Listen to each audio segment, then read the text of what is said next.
Since our time is valuable, why don't we begin? I'm Zev Trachtenberg. I'm in the philosophy department here, and I also direct the program in environmental studies in the Dodge Family College of Arts and Sciences. And I'm delighted to welcome you to the first of a series of talks hosted by a project that's been organized under the auspices of the Big Ideas Challenges program through the VPRP's office. And let's begin. Let me have us begin by inviting Dimitrios Papavassilou, who is the leader of our project, to just say a word or two about the project, and then we'll turn things over to our speaker for the day. Dimitrios. Thank you, Zev.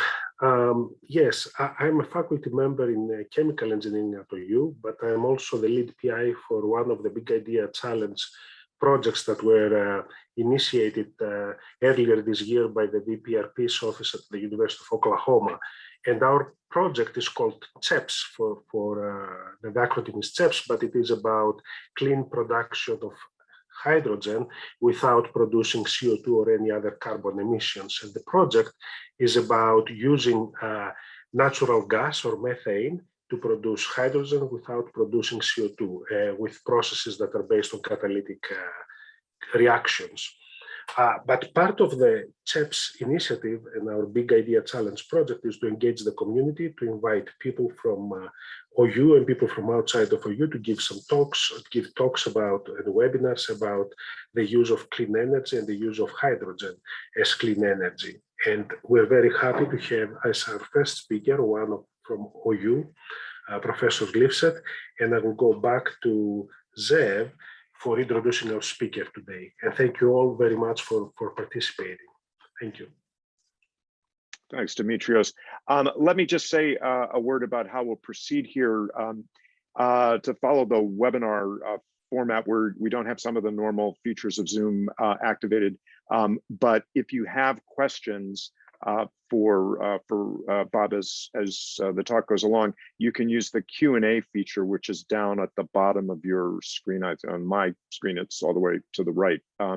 So you can enter questions there. We'll monitor those questions, and when Bob's done with his presentation, we'll present those questions to him. If there are similar questions, we'll group them together. But please use the Q&A feature to do questions. So I am delighted at this point to introduce Robert Lipstidt, who is the Donald Keith Jones Associate Professor of History in the Honors College. He is an expert on energy, and in particular on energy policy and the history of energy development in the US in particular. So he's expressed his views in a book called Power on the Hudson, Storm King Mountain and the Emergence of Modern American Environmentalism. And he's also the editor of American Energy Policy in the 1970s and a forthcoming work called American Energy Cinema. And he's currently at work on a history of the energy crisis of the 1970s. So with that, let me turn things over to Bob Lipstidt.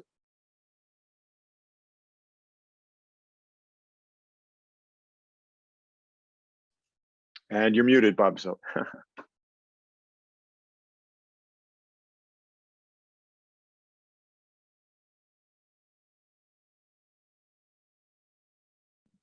All right, you can hear me now?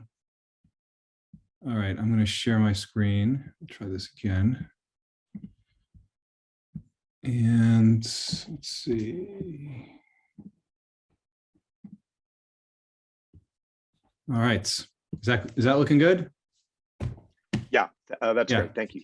All right, so thank you for taking the time at a busy time, some time at a busy moment in the semester to join us today. This is kind of quick history of energy transition. So I'd like to do 4 things in this talk. First, provide a brief sketch of the history of energy. Second, think through the importance of coal and electricity to how we think about transitions. Third, I'm going to critique the term energy transitions and explain why I think it's misleading. And then fourth, I'll explore some of the surprising explanations historians have advanced for why energy transitions occur. All right, so the first human societies used only their own muscle power derived from chemical energy stored in plants and animal flesh. Over time, with a few tools, the deployment of this muscle power grew more efficient. Fire also helped because through cooking, otherwise indelible energy sources were rendered edible. So from about 4 million years ago until the advent of agriculture, roughly 10,000 years ago, the mechanical energy our ancestors depended upon were their own bodies. In these societies, energy was obtained through hunting and gathering, and as a result, they remained rather simple in the sense they could not obtain the population densities necessary for functional specialization and social stratification. And so one of the themes I want to emphasize is that there's a connection between the quantity and source of energy on the one hand and the type of society or civilization on the other. Agriculture allowed people greater control over the plant converters we call crops. Shifting agriculture probably increased energy availability by a factor of 10 over what was previously available through hunting and gathering. Settled agriculture increased available energy by another factor of 10.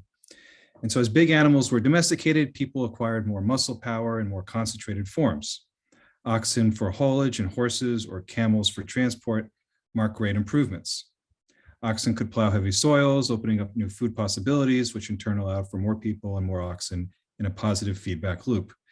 New crops, wheels, and horse collars improved the energy efficiency of societies over the millennia. But the fundamental energy constraints in these societies remain the amount of arable land and the amount of water to produce crops. And so we should note that at the outset of the Industrial Revolution, more than 70% of mechanical energy was still being supplied by human muscle. Rising agricultural production led to higher population densities and the growing complexity of urban civilizations. It released a growing share of labor for non-agricultural work and led to occupational specialization. Farming required pre-industrial civilizations to conduct long-range planning and make investments for the future. Eventually, the scale of irrigation, drainage, and terracing demanded hierarchical coordination. And so for this reason, and since the most practical option for concentrating energy became amassing human bodies, slavery was an answer to chronic energy shortages in the pre-industrial world. In these societies, labor was spread among as many people as possible. And in practice, a great deal of work was transferred to women and children. Women were responsible for a high share of field and household tasks in virtually every traditional society. And since children often started working as early as 4 or 5 years of age, large families were the least energy-intensive way to minimize adult labor and secure food in old age when infirmities set in. While large families minimized individual workloads, the strategy made it more difficult to increase average per capita food availability and avoid recurrent famines. Indeed, the quality of average diets hardly changed for centuries or even millennia. The first important substitutes for human and animal muscles was the use of water and wind power. There were references to water mills dating back to the 1st century BC used for grain milling, but it was not until the Middle Ages that these energy converters, both wind and water, became widely used through water mills, though water mills were far more abundant. The magnitude, continuity, and reliability of power provided by water wheels opened up new productive possibilities, especially in mining and metallurgy. Human and animal muscles could never deliver power at such high, concentrated, and continuous rates. This served to increase the scale, speed, and quality of food processing in industrial processes.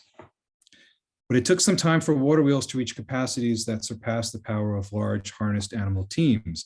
In the late 17th century, new machine designs greatly improved capacity and efficiency. And this is a slide of where industrialization first takes place on the North American continent in the textile industry using direct water power in New England. With the exception of sailing ships, people did not begin to harness wind power for quite some time. The earliest known use was found in eastern Iran in the 10th century, where wind was used to drive mills and raise water from streams to irrigate gardens. In Europe, they appeared in the last decades of the 12th century and spread rapidly. Windmills were usually used for milling grain and pumping water. They were also used for grinding and crushing a variety of substances, making paper, sawing, and working metal. In this country, windmills became widely used during the nation's westward expansion onto the Great Windy Plains. They were largely used to pump water for households and cattle, and for steam locomotives. Illumination in pre-industrial societies was provided by candles, which converted only 0.01% of their chemical energy into light. Technological advances improved this, but in the 19th century in urban areas, candles quickly came to be replaced by coal gas. However, most households were illuminated by oil rendered from the blubber of whales, which essentially constituted the origin of the American oil business. And so the world I've just described was powered by what historians call an organic energy regime. And in this world, energy is derived by tapping renewable flows of solar energy, largely by growing plants that can be eaten, fed to animals, or burned. And so energy is limited by the amount of land that can be cultivated, the stamina of human and animal muscles to raise crops for food, to harvest forests for construction materials, to plant crops to be made into clothes, all require land. Once all the available land is being used, a zero-sum game ensues. This carries enormous implications for the structure of society, its politics, and culture. In an organic energy regime, the population and manufacturing enterprises tend to be decentralized. Organic energy sources are difficult to transport long distances. Firewood is bulky, heavy, and grown over a wide area. In Europe, the price of its transportation doubled every 2 to 4 kilometers it was carried. Crops also have a poor weight to value ratio, which explains why farmers settling new regions in North America often transform their grain into higher value products like whiskey or pigs. Because of this decentralization, energy-intensive operations move to the sites of energy abundance. Glassworks, salt manufacturers, iron smelters were typically located in rural forested areas where they could find exclusive access to firewood or falling water. Cities were energy poor and dependent upon the surrounding countryside to supply them with food and fuel. The size of their populations and production was limited by the capacity of their hinterlands, and as a result, population densities remained low. Another aspect of this energy regime we should not overlook is that energy was synonymous with personal labor. People used their muscles to wield tools, chop wood, harvest fields, and direct animals. Energy is correlated with sweat. Any gains in energy consumption needed to be measured against the personal cost of producing it. And as a result, in an organic energy regime, people have an incentive to limit their overall energy needs. In the American context, certain political ideas of the founding of the generation of the founding fathers resonated with the organic energy regime. And here I have in mind the ideal of the Jeffersonian yeoman farmer and a classical small r republicanism. This ideal emphasized the importance of civic virtue, the denial of luxury, and the independence of citizens. If industry was necessary, it should be established in rural settings so as to avoid the emergence of a dependent working class as seen in the mills of Manchester and Birmingham. Republicanism celebrated agriculture, decentralized power, and local authority. It is a fitting ideology in a society where energy is produced locally and derived from the land. The Industrial Revolution, or what we might call the fossil fuel age, or the mineral energy regime, dates from about 1800. And while the centuries from the dawn of agriculture to 1800 had brought incremental improvements to energy efficiency and production, the introduction of fossil fuels brought an outright revolution of stupendous scale. Worldwide energy production increased about threefold in the 19th century, largely under the impact of steam and coal, but by another 13-fold in the 20th century with oil and natural gas. No other century or millennium in human history can compare with the 20th century for its growth in energy use. We've probably deployed more energy since 1900 than in all of human history before 1900. More than anything, this helps explain the enormous gap between traditional societies and the world we know today. Whether we think about standards of living, the speed at which we travel, or our capacity to build and destroy, our modern civilization is grounded and virtually defined by an explosion in energy use. Steam engines, which were able to tap hundreds of millions of years worth of photosynthesis by burning coal to convert chemical into mechanical energy. Coal, of course, had been in use for centuries, mainly as a fuel for heating. It came into widespread use in Europe in the Middle Ages, but the steam engine opened up new possibilities. Gradual improvements allowed steam engines to achieve an efficiency of about 5%, and a capacity of 20 kilowatts of power by 1800. It's the equivalent of 200 men. By 1900, engines have become 30 times as powerful. Additionally, unlike water mills and windmills, steam engines could be placed anywhere, even on ships and locomotives. This created another feedback loop that allowed the transport of coal on a massive scale, providing fuel for more steam engines. 19th century industrialization essentially rested on this fact. In that century, world coal production increased by a factor of 100. And this helped fuel larger volumes of good quality products at lower prices, a necessary precondition for mass consumption. Inexpensive and reliable mechanical energy allowed increasingly sophisticated machining. Human muscles, and tools were replaced by machines. Another major energy converter was the internal combustion engine. The designs for these engines were largely completed before 1900. Nicholas Otto built the first four-stroke cycle engine, which ran on coal gas in 1876. The first light, high-speed, gasoline-powered, single-cylinder vertical engine was patented by Gottlieb Daimler in 1885. In that same year, Carl Benz built the world's first car. These engines weighed less than coal-fired steam engines. They were more efficient and could deliver much more power. The Wright brothers would use a light internal combustion engine to power the first flights in a heavier than air machine in December of 1903. And I would note that the Ford's Model T sported a 21 horsepower engine and got 20 to 30 miles per gallon, which is remarkable if you think about SUVs and pickup trucks later in the 20th century. Internal combustion engines were powered by oil. Large-scale crude oil extraction began in the 19th century. Oil had been known for millennia from seepages. In antiquity, it was used almost solely as a building material.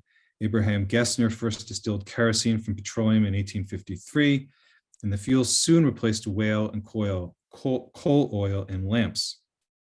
And this is a famous cartoon from Vanity Fair in 1861, the whales celebrating Colonel Drake's discovery of oil in Western Pennsylvania. Drake used a percussion drilling technique then common in salt mining, powered by a small steam engine.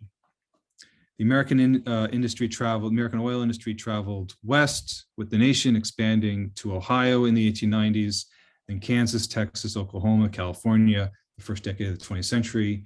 Overseas, major oil discoveries were made in Romania, Galicia, Baku, Sumatra, Mexico, Iran, Trinidad, and Venezuela. This is a famous gusher from about 89 years ago that was so large, it rained oil droplets onto Norman at the time, and it opened up what became known as the Oklahoma City Field.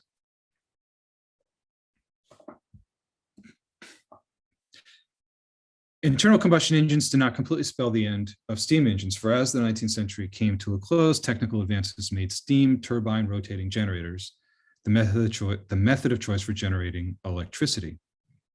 The world's first electric power station was built by Thomas Edison in 1882. It was a 75 kilowatt turbine. It was 75 kilowatt turbine by 1888, and by 1900 it was 1 megawatt. The electrification of the planet began around 1890 and is still in process, boosting both the demand and use of energy. And so when Americans tapped into massive stocks of coal, oil, and natural gas, they ushered in what historians have called the mineral energy regime. And in this new world, energy could more easily be shipped long distances in greater quantities without cultivating more land or straining the capacity of muscles. If an organic energy regime is characterized by energy that needs to be captured in the moment, like falling water, wind animal, or human muscle power, in a mineral energy regime, accumulated stocks of centralized and concentrated energy can be accessed quickly. In a mineral energy regime, the total supply of energy is no longer constrained by the carrying capacity of the land or the power of muscles. The zero-sum game of the organic energy regime was over, and this shift also allowed for new patterns of human activity. The density and abundance of mineral energy sources makes it possible to locate large numbers of people and manufacturing establishments in one place. The greater energy concentration of fossil fuels created a much larger incentive for capital investment in transportation infrastructure, because costs could be recouped through the high volume of products shipped. This also produced larger concentrations of capital. It is no accident that the first American vertically integrated international corporation is Standard Oil of New Jersey. The agricultural capacity of the hinterlands ceased to act as a limit to the growth of cities. Energy-intensive enterprises no longer needed to be sited in remote areas. And so with cheap and abundant energy and large populations of laborers, cities grew like never before. Cities with millions of people and thousands of industrial factories are only possible in a mineral energy regime. A mineral energy regime also created different incentives for human behavior. Instead of producing energy, consumers buy it on a market. And so as a result, energy is correlated with cost and not sweat.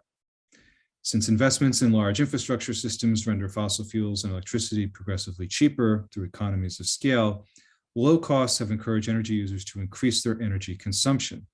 Steam engines and electric motors have displaced the effort of human muscles. Cheap energy has created warmer, better lit homes, access to more goods, and swift travel without greater personal labor. Energy consuming behaviors are rewarded in a mineral energy regime in ways that make little sense in an organic energy regime. And actions that appear rational in one can appear absurd from the perspective of the other. And I would point to like the modern gym as an example of that. Like we spend time and money doing work that accomplishes nothing other than it changes our appearance or our muscles. And I think to people living in a mineral energy regime 200-300 years ago, this would appear to be absolutely insane. This also extends to politics. In a world of centralized power, large corporations, and sprawling cities, the local and limited government advocated by smaller Republicans seemed less appropriate.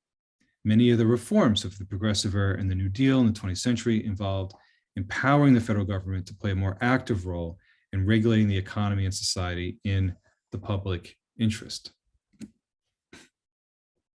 And so I want to shift now and spend a few minutes thinking through the meaning and impact of the transition to coal and electricity, because I believe they've registered a bigger impact on how Americans have thought about and understood energy transitions. Writers at the time recognized the liberating potential of fossil fuels. To social critics in the early 20th century, coal and steam represented nothing short of a revolutionary paradigm shift in the relationship between humans and the environment. Coal pretended the physical and economic liberation of humanity from earlier natural constraints that dictated limits on production and reproduction. It literally dissociated power from its human and geographic limitations, making possible landscapes the likes of which you see in this picture. The era of fossil fuels helped to usher in the change from status to contract and labor relations. It brought greater personal and political independence. Imagine for a moment how exciting it must have been to witness how muscle and animal power was being replaced by machines, powered by minerals buried under the surface of the earth. Something very fundamental in world history was in the process of changing.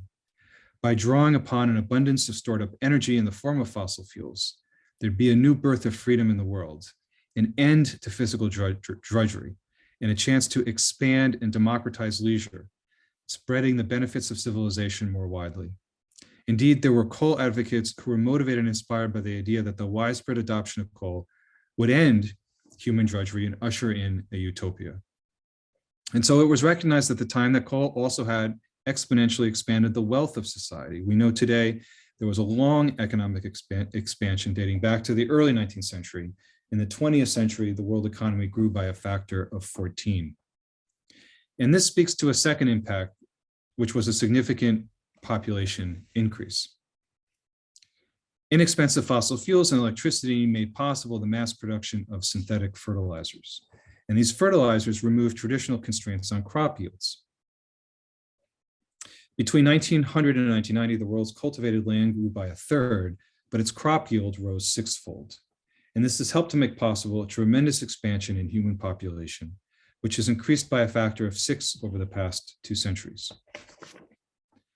But to many social critics, coal failed to live up to its potential. And for this reason, it was thought of in tragic terms. Coal became the visible symbol of what amounted to a critique of modernity associated with a long list of social problems: unplanned urbanization, excessive capital concentration, degradation of the worker, environmental pollution, breakdown of the small community, the regimentation of work life, vulgar materialism, and the concentration of social power. Lewis Mumford wrote that in coming into this new inheritance of power, mankind had, quote, behaved like a drunken heir on a spree, end quote. This modernization had produced a decline in the national quality of life. And this was perhaps best represented by the coal town. Once occupied by hardy, self-sufficient frontier types, people in coal towns were transformed into an alienated proletariat, enslaved to distant landlords. They labored for low wages in towns or camps owned by corporations, paid in company scrip that could only be redeemed in company stores. This was not liberation, but rather a new kind of wage or industrial enslavement. And it would lead some social critics like Karl Marx to write that the only way to truly produce a new birth of freedom would be to abolish capitalism. Many believed that electricity might deliver on the promise of coal. The idea was that while coal tended to concentrate money, power, and people, electricity, since it could be transported far from its energy source, would decentralize power. It would quite literally return power to the people. It would provide people in the countryside more equitable access to cheap energy. And this is important because as people at the time identified many of society's problems as stemming from rapid urbanization, then the solution would be to slow this down, and electricity might just do that. And this became an important objective for progressive politicians and intellectuals. And many of the most ambitious New Deal projects in the 1930s involved electrification. And here I'm thinking of the TVA, the REA, the BPA, there's a whole alphabet soup of federal agencies, Tennessee Valley Authority, the Rural Electrification Administration, the Bonneville Power Authority. I can talk more about that later if you're interested. If American reformers imagined electrification as an agent of democratization and decentralization, it was also possible to imagine electrification would produce a very different future. Lenin famously wrote that Soviet power equals communism plus electrification of the countryside. The promise of electricity carried deep political and economic meanings. But I would extend this idea beyond electrification itself. There is a pattern in energy history in which politicians, planners, engineers, inventors, reformers, social critics, entrepreneurs project their ideas onto a new form of energy. And this exists because changes in energy practices are not simply changes in how people obtain light, heat, and power. They are reorientations of how people live, work, and play. An idea I'll return to in a moment. And I can talk more about this later if you want. I'm just going to soldier on here. But first, I want to quickly critique the term energy transitions, or at least reveal the problematic nature of the term before discussing some of the surprising conclusions historians have arrived at to explain past transitions. Vaclav Smil defines an energy transition as, quote, the change in the composition or structure of primary energy supply, the gradual shift from a specific pattern of energy provision to a new state of an energy system, end quote. And this leaves the impression that older forms of energy sources that currently make up a smaller percentage of our overall energy production and consumption, are no longer important or commonly used. In fact, because the overall sum total amount of energy produced and consumed has been increasing over time, virtually all sources of energy in the wake of an energy transition decline in the percentage of energy they contribute to society, while they simultaneously experience real increases in production and consumption. And so when we transition away from a reliance on coal, for example, in the 20th century, coal consumption and production is actually increasing. While we transition away from wood in the 19th century, the amount of wood being harvested for energy consumption is actually increasing. Energy transitions are additive. The older forms of energy don't disappear. In fact, some scholars have argued that older forms of energy play a symbiotic role in energy transitions. For example, coal mines consume enormous amounts of wood, as do railroads. The transition to coal stimulated and increased the demand for wood. It did not replace it, even if that data isn't reflected to the extent that wood is being used as a direct form of energy or directly for its energy. The transition to coal stimulated, okay, I got that. The manufacturing of a car in the 1930s required the burning of 7 tons of coal. That was more energy than the car would burn in gasoline during its entire life cycle. And so what we are trying to do today by replacing fossil fuels with something else and driving down the production and consumption of fossil fuels to zero, that has never been done before. And I don't want to make everyone really depressed and pessimistic, but it is what it is. Another critique of energy transitions is that they are overly simplistic and limited in what they can explain because they exist at a macro level. So for example, we talk about a transition of sorts with the spread of electrification in the 1890s. A good generation after all the cities in the United States are electrified, most of rural America still lacks access to electricity. So as a result, the federal government in the 1930s helped a nascent cooperative movement spread electric service to the nation's farmers and smaller communities. All of the above suggests energy transitions happen differently in different places. They vary in time and space. There's big differences, for example, between the global north and global south. And there's often this discursive reality that exists at the macro level that does not accurately depict reality at the micro level. But I would like to briefly think about some of the factors that historians have advanced when thinking about energy transitions in the US and Great Britain. One interpretation, and I think it's suggested by some of the history, the narrative history that I laid out at the beginning of this lecture, is that energy converters can be more important to this story than energy sources. Changing an industrial steam engine to an electric motor offers a greater benefit than changing the fuels used for generating steam or electricity. Changing a whale oil lamp to a kerosene lamp will improve the brightness of the lamp, but not as much as switching to an incandescent light bulb. So, one idea is that energy converters matter a great deal. Another is that energy transitions have often been driven by supply rather than demand. Entrepreneurs seeking to advance coal, oil, or electricity frequently found that consumers considered these energy sources expensive, unnecessary, and difficult to use. Demand for these sources of energy had to be created and built, a process that often took decades. Energy demand is malleable. Consumers had to be taught and conditioned to use and want the new forms of energy. Other historians have argued that labor and class conflict are at the center of energy transitions, which is not surprising when we remember that one definition of energy is the capacity for doing work. In the early 19th century, the earliest adopters of coal in Great Britain was the textile industry, which successfully industrialized by making use of direct hydropower in the countryside. But the shift toward using coal-powered steam engines in the cities did not occur because coal power was cheaper, or because hydropower was unreliable, or because there were no good locations upon which to site factories. The shift in the British textile industry toward coal was driven by the fact that in the cities, factory owners could draw upon a large pool of available labor. And so it was far easier to discipline and fire workers and find their replacements if the factory was located in a city. 150 years later, the opposition to coal in Great Britain was a conservative upper-class project that framed oil and nuclear power as the means to disrupt the power of coal miners on energy policy and politics.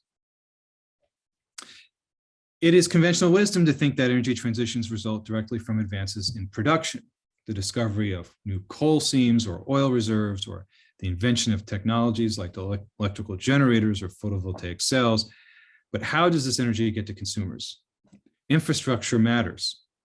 To provide one example, in the United States, the adoption of coal begins only after entrepreneurs successfully deliver coal from the mines to the cities at an affordable price. To make this affordable required a scale that was only achieved with the building of canals. And this required significant government support, which reveals that infrastructures are social as well as technological, that cultural values reflected in financial incentives, state regulations, and moral sentiments and ideas about what constitutes a good life strongly influence which technologies get built and how they are used over time. The social and technological worlds are co-produced. All of which is to suggest that the idea that new technologies are developed and then find widespread use due to the favor of a laissez-faire free market are fantastical. The role of government in subsidizing, sometimes unintentionally, new forms of energy plays a powerful role in explaining energy transitions. And I'll provide two quick examples. The shift to coal in the 19th century in this country begins with, the shift to water power begins with New England textile mills using direct hydropower, but the dams they created generated environmental consequences that mill owners avoided thanks to state court rulings. Oil was largely used as an illuminant in 19th century America. And with the development of a working incandescent light bulb in the 1880s, it appeared the petroleum industry was living on borrowed time. But oil found new use when refined into gasoline and used to power automobiles. 90% of all oil consumption in the United States today is in the transportation sector. But the widespread use and adoption of automobiles required the construction of roads and then highways. Automobility and the oil industry rests on enormous sums of public spending, right? Neither the oil industry nor the automobile industry pays for this. All of this speaks to a political or social dimension to energy transitions. As this history begins to make clear, the idea that we can replace coal-fired plants with renewable energy or fossil fuels with hydrogen and that everything else will remain the same is historically naive. If you replace a society's energy system, there are going to be significant changes. And on some level, that's always been the point. Some of the earliest proponents of coal imagined it would free humanity from drudgery and make possible a utopia. Hydroelectric power in the early 20th century was referred to as white coal because it would use electricity to make real the unfulfilled promise of coal. 70 years ago, people imagined nuclear power would replace nearly all of the existing forms of energy. In doing so, it would solve our environmental and diplomatic problems stemming from coal and oil and be an enormous economic stimulus because it would be too cheap to meter. And 50 years ago, entrepreneurs began to imagine renewable energy would not just replace fossil fuels and clean up the environment, but because it would be distributed and local, that it held the potential to contribute to producing a new kind of society that was less centralized and corporate. That while fossil fuels have brought a new birth of freedom, it had also generated new forms of inequality and injustice. And I think staunch conservative support for nuclear power in the 70s and 80s in opposition to renewables owes something to the way renewables were coded as left-wing in the 60s and 70s. And so the point is that energy technology has always been a means to an end, and that it has often been part of a larger effort to create the kind of society we want to live in, to help structure society and its social relations in a way that allows for the flourishing of life, liberty, and the pursuit of happiness. Thank you. And with that, I will end the share. Let's see, how do I do this? Here we go.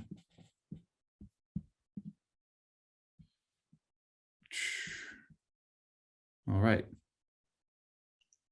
Thank you, Bob, for that remarkable talk. Let me remind people in the audience that you can get questions to Bob in the Q&A. So use the Q&A to write questions, and we'll monitor and either ask directly, or if similar questions come in, we'll put them together. But we've got a couple to start with, which pick up, I think, from a couple points you made, Bob, just a little bit earlier. So here's the first. Is it possible to have energy transitions or an energy transition to a post-fossil fuel world without changing the American way of life, including urban planning, transportation, and average consumption level? Well, my first thing is to say anything is possible. The three criteria that were listed were what? Energy, intensity. What were the things that weren't supposed to change with this energy transition? Can you say that again, Zev? The American way of life, and I guess that means, you know, our urbanization, or the sort of orientation of American life towards cities, the transportation system, and consumption. Yeah, I mean, I want to say yes. I think the history, though, suggests two things. First, switching to a post-fossil fuel world will change American society, culture, politics in ways that are very difficult and tricky to predict, right? I mean, these things are kind of changing anyway. The second is that these transitions take longer than people appreciate.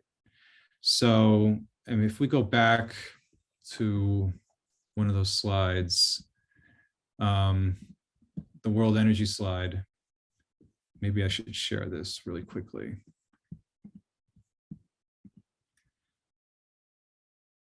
All right, do you see that?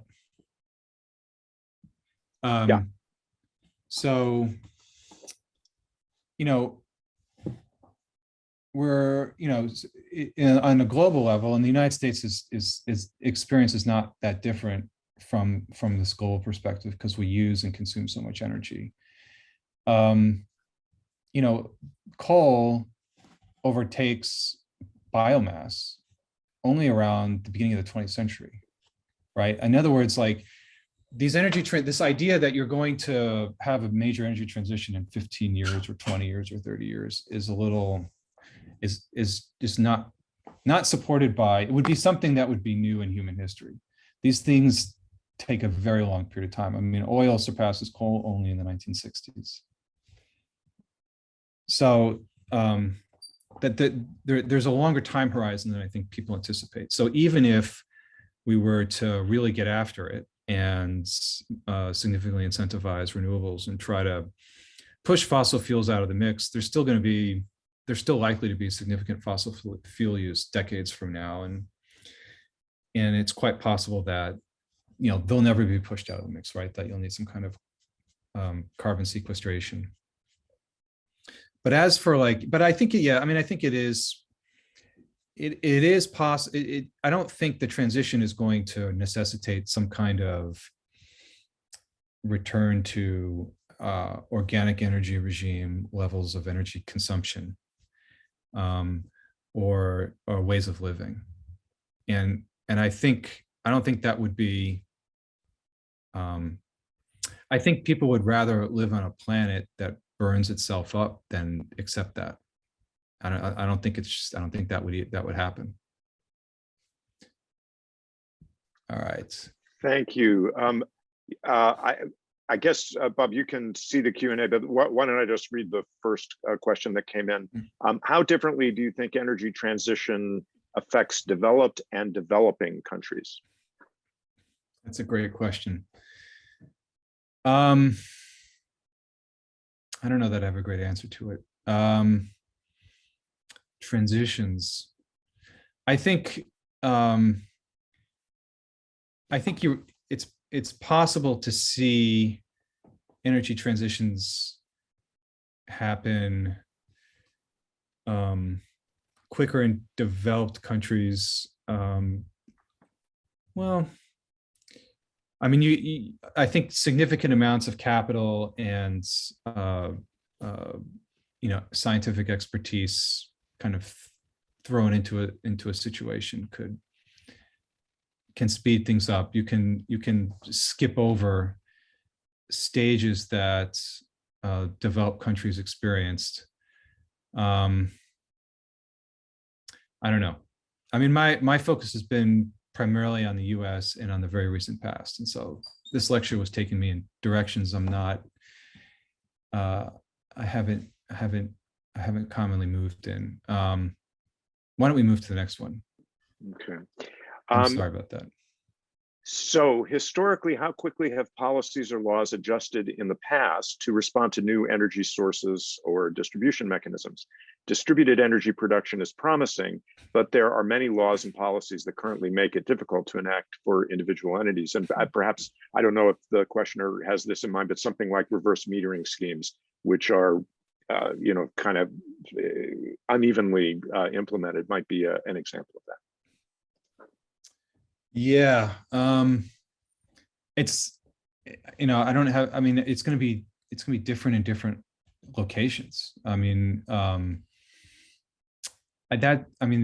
answer to how quickly is a particular landscape or community going to respond? It's, you know, how powerful are the interests, the financial, economic interests surrounding the older form of energy, and to what extent are they, and to what extent are they going to defend those interests? I think plays a pretty powerful role in thinking about this. Distributed energy. Yeah, I mean, I think the issue of distributed energy in Oklahoma is an example of that, right? So OG&E doesn't want to experience what happened to a number of German utilities, over the last 20 years, electric utilities that faced bankruptcy because the federal government wheeled out a very strong feed-in tariff that incentivized a massive build out of solar and kind of eroded their market demand. And so they're going to, and they have an enormous sway over the legislature, they're going to fight and have fought tooth and nail to disincentivize residents of Oklahoma from building rooftop solar and try to keep everything to the greatest extent possible, try to maintain that central service station model. And I think that's a pattern that plays itself out in other times and places. Yeah, go ahead. Yeah, to elaborate on this, I guess, are there historical examples that come to mind of what we might think of as the better technology being frustrated by the power of whatever incumbents were around at the time? As opposed to the model of a kind of technological optimism, which says, oh, well, the better technology is going to win out in virtue of being the better technology. But are there cases where it doesn't win out because the vested interests prevent it from doing so? Well, I mean, I would interrogate this idea of better technology, right? I mean, there's no such thing as a free lunch. I mean, all the technologies, any technology you might use is going to have costs. There certainly were lots of people in the 70s who thought nuclear power was the better, into this day, nuclear power is the better technology. That was frustrated by environmentalists and frustrated by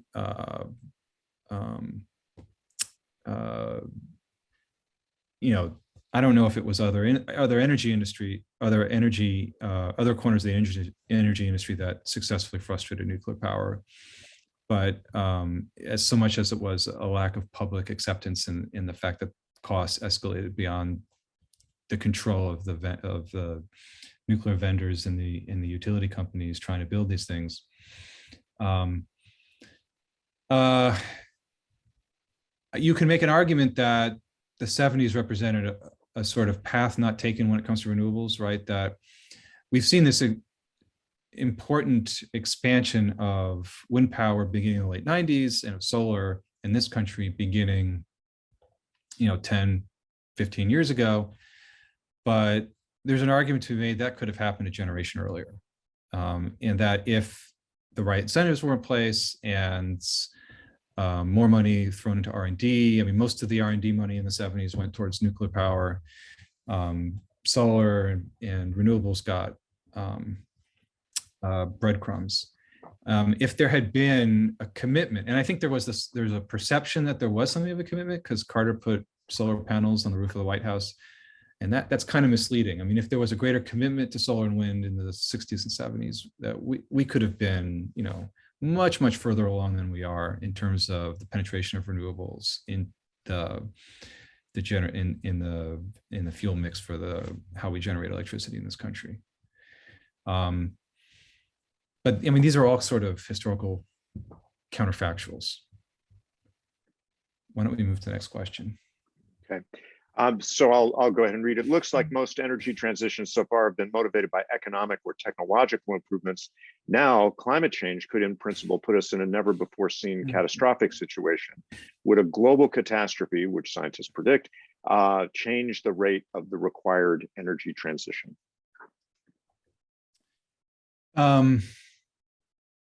I mean, could it change the rate at which energy transition takes place? Sure. I mean, like on some level, we live in the world we decide to create. We could, if there was sufficient consensus, promulgate the policies, the incentives, operationalize the technologies that exist, and completely change how we produce and consume energy if we wanted to. And I think there would be, winners and losers in that situation, and something would have to be done with the economic interests that were damaged. But anything is possible. Don't get me wrong. Could a catastrophe change these things? I think I don't want to be too overly pessimistic, but I mean, have you been paying attention to like what's been happening in the last 2 years with COVID? I mean, or the ways in which predictions regarding, climate change have grown increasingly dire. I mean, you can have a catastrophe, and let's get back to COVID for a second, and have what appears to be a very, scientifically derived way in which you're supposed to respond to it. And, large percentage of the population is just going to be like, not interested. We're going to do what we want to do. I think that sort of assumes reason or rationality, places too great an emphasis on the role of reason and rationality in sort of human affairs. In terms of how energy transitions have been motivated, technology plays a role, and sort of the economic, a new form of energy, or a new energy converter providing some kind of economic advantage is important. But I think one of the ideas that I wanted to stress is that oftentimes, for a very long time, at the beginning of an energy transition, it's not the case at all. It's the new energy source is more expensive, and it takes a long time for the technologies to improve. It's not necessarily even the technological improvements. It's that you can almost think of it in terms of a kind of social license. Newer forms of energy gain a kind of social license that then provides the political capital that allows for the subsidization and support and interest and excitement among consumers, right? Has to get cultivated, developed, and built, which is why I've always thought it was kind of ingenious for Elon Musk and Tesla to build like luxury electric vehicles first, because it excites, it coded those cars as something that people aspired to as class symbols, and probably has played a role in their, not probably, has definitely played a role in their social acceptance. Yeah, so I mean, I would be pessimistic to say that a global, like if something goes horribly wrong, suddenly everyone's going to change their minds about climate change, or not be prone to disinformation. You have people dying in hospitals of COVID who think that COVID is not real. So I don't know. Good luck with that. Let's go to the next question. Okay, and this may need to be the last question since we're coming up on the top of the hour. So I think that policy changes were critical for more rapid responses to environmental issues, crises, such as the ozone hole, acid rain, water pollution. Without policy change, those remedies would likely have taken much longer. What do you think we can expect in the way of policy changes that might speed things up with respect to climate change? Yeah, I mean, without policy changes, those things would have never been addressed. And they were addressed in a political context in which you had a Republican Party that was far less hostile to environmentalism. We're talking like ozone hole, acid rain, water. That's all. Those are issues of the 70s and 80s and very early 90s. What can we expect in the way of policy changes to speed up things for the next energy transition? I think a lot of the things that we're doing, a lot of energy policy was in the infrastructure bill, for the reasons that I articulated in the lecture. Infrastructure is incredibly important to how we consume and produce energy.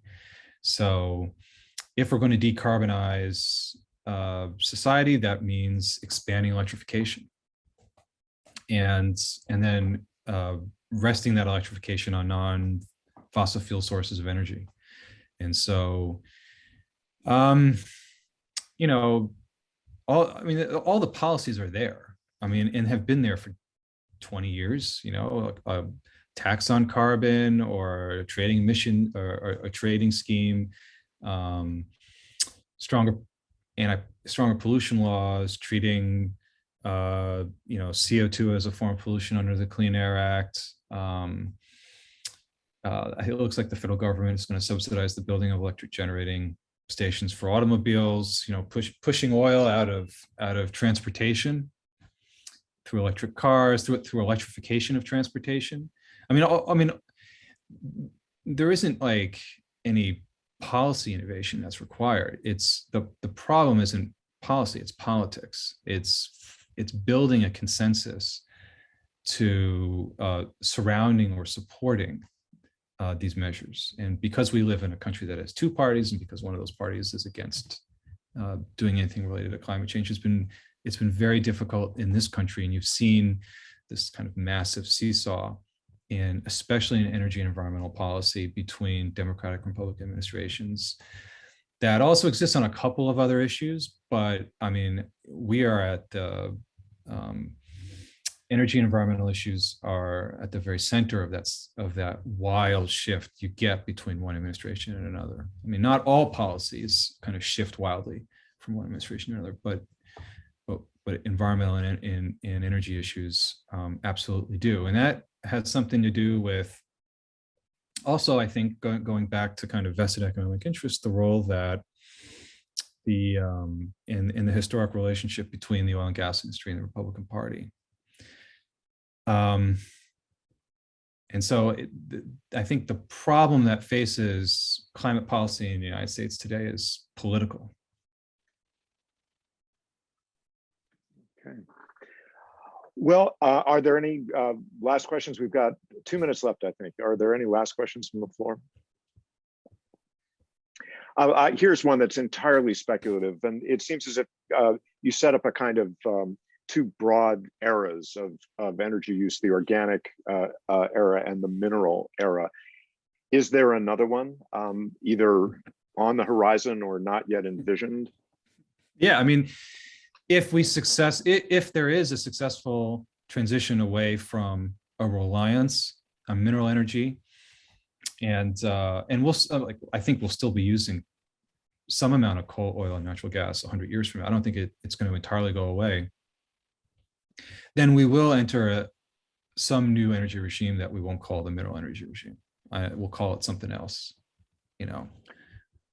Yeah, and that, well, I think the more interesting question then is that going to produce changes the likes of which we saw when we compare the organic and the mineral energy regime, right? Like that the mineral energy regime is very much responsible for basically everything good and bad we identify with modernity. And so will a transition to some post-mineral energy regime, will that produce an experience that is, some kind of post-modernity? Is an interesting question. And I mean, that's where I kind of I kind of sit back and say I'm a historian, not a futurist.